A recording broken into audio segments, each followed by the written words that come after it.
SuperMicro computer. Let's talk about it. Stock symbol SMCI. A lot of hype, a lot of FOMO going into the stock right now, and for good reason. You take a look at where it was trading back in November at $17 a share. Now it's trading at $58. Just even in the month of February, going from 25 to 58, it's more than doubled, up over 100%. A lot of hype to it, a lot of people chasing. Now you want to remember, SMCI, it wasn't that long ago, back in August, where the Hindenburg Research Company comes out and they talk about there being a lot of red flags to be concerned with on the stock. The stock plummets as a result of that, over 20%, and then even proceeded to go even further, all the way down to 17 by November of last year. You go back to just a year ago, it was trading at $122 a share. So going from a year ago at $122 down to November, 10 months later, it had dropped 86% in its share value. Very, very volatile stock. There's also a lot of headline risk that's associated with it too, primarily with that Hindenburg report. So let's go ahead, and this is what I'm going to do in this video. I'm going to go through the technical analysis. I'm going to give you my opinion. Now, it's my opinion. It's not necessarily the gospel truth. Far from it. It's not going to be a crystal ball, but it's how I'm reading this stock and whether or not I would trade it at these levels. So let's go ahead and get into the technical analysis. Now, what's got a lot of people amped up about this stock, and rightly so, is this inverse head and shoulders pattern.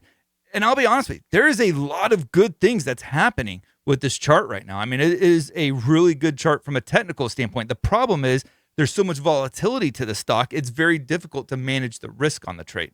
So with this inverse head and shoulders pattern, you have the left shoulder, you have the head, and then you have this gargantuan right shoulder that is formed. This yellow line is going to represent the neckline. Even if you got in around the breakout level, which would have been around $46 a share, you're still talking about a stop loss around the $37.40, $37.50 area. That becomes a much more difficult way to manage the stock. You're talking about practically a 20% stop loss, meaning that in order just to get a 2-to-1 return, you need to get a 40% return. And if you're wrong, you just lost 20% of your capital that you put on that trade.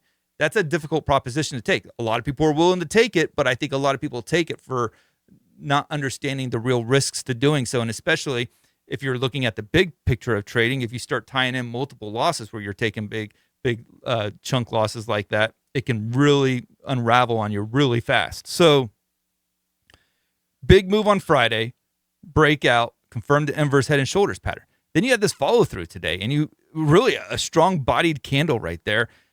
And you can see where there's a lot of people chasing it in the after hours. It's up another almost $3 in the after hours where people are still buying it. And that is a good sign that there's a lot of FOMO.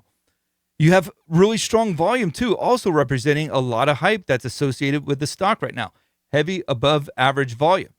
But remember, last week it was just the Chinese stocks that had everybody talking. Now everybody's moving over to the SMCI stuff. But you look at like Baidu. Look at how much of a fall that it's taken here in the past day. Down 7.5% today, wiping out much of the gains from the last few days. That's a lot of bag holders right up here that bought on Thursday and Friday of last week. You look at JD, same exact thing, down 6%.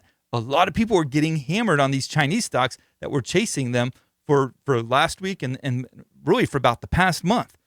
Yes, on BABA, still doing pretty good, but even there, you're starting to see signs of weakness, and I wouldn't be surprised if there's a big red candle that accompanies it, just like what we saw with Meta here today after trading higher for 20-plus days in a row. So going back to SMCI, I think when you start chasing after stocks, when they're up 20%, or even in this case where it's up 16%, you're starting to get into that FOMO territory where you just don't have the assurances that this is a trade that's going to really work out that well for you. Also, some other technicals that you want to be aware of. You have this declining layer of resistance here.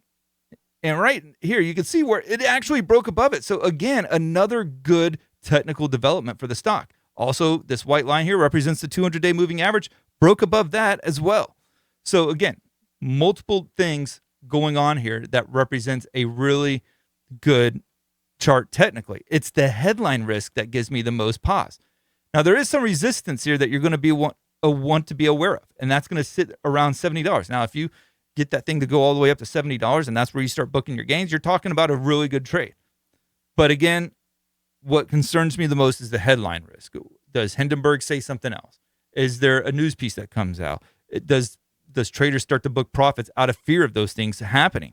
And that's very possible that that does happen. So it wasn't too long ago where we had another epic run back in early January 2024, just like what we're seeing here in early 2025. And the stock went from 32 all the way up to $122 before it crashed 86%. So whether or not you're trading this, or if you're trading it already, consider where you can start taking some partial profits. At the very least, take some profits off the table so that you're secure, and let the like a smaller portion be able to run as long as it can. Trying to get into it from here, you're just talking about massive amounts of risk. If it opens up at 58 tomorrow, like where it's trading at here in the after hours, where do you put the stop loss at? Maybe below the 5-day moving average. Well, right now that's sitting at 44. You're still talking about a 20% stop loss on the trade. You really can't get away from that. And that's a lot to be able to risk on a trade. And especially when you want to keep in mind that success in the stock market is not about one winning trade. It's about the body of work. It's about all your trades combined and what they represent, not, hitting a home run here or a home run there. Everybody's going to hit a home run from one time or another. It's really about, can you go from one trade to the next and consistently profit in the stock market, be able to absorb the losses and maximize your winners. If you enjoyed this video, I would encourage you to like and subscribe. Let me know down in the comments below what your take on SMCI. I know a lot of people think that it's going to the moon. That's great, but you got to manage the risk. No matter what you're doing, if you're already in it, if you've been in it since, the beginning of February, congrats. But make sure you're thinking about your exit strategy, how you're going to manage the risk if there is a significant downturn, if there is a significant gap lower, how do you handle that? Thank you guys. God bless.